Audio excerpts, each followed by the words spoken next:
Welcome. In this video, you'll learn how to enable forwarded messages on Telegram with the latest updated steps. Whether you use Telegram to chat with friends, manage a community, or share updates, this short guide will help you get everything set up in just a few moments.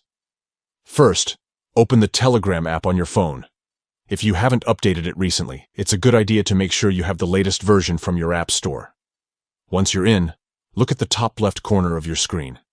You'll see either 3 horizontal lines, also known as the menu icon, or your profile picture, depending on your settings. Tap that to open the main menu.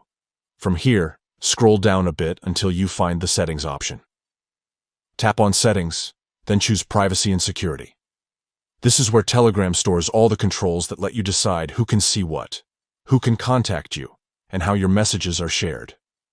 Now, look for the section labeled Forwarded Messages.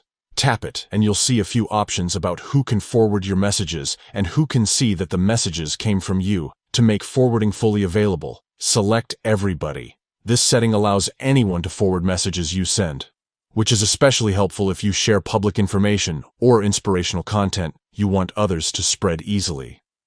After choosing Everybody, make sure your selection is saved automatically. It usually updates instantly in Telegram. Once that's done, go back to your chats and try sending or receiving a forwarded message. You'll see that it now works smoothly, with your message easily shareable across groups and individual chats. And that's it. You've successfully enabled forwarded messages on Telegram. It's a quick setting, but one that can make a big difference if you rely on messaging for communication or promotion. If you found this walkthrough helpful, make sure to stay tuned for more simple guides like this one, showing you how to get the most out of your favorite apps.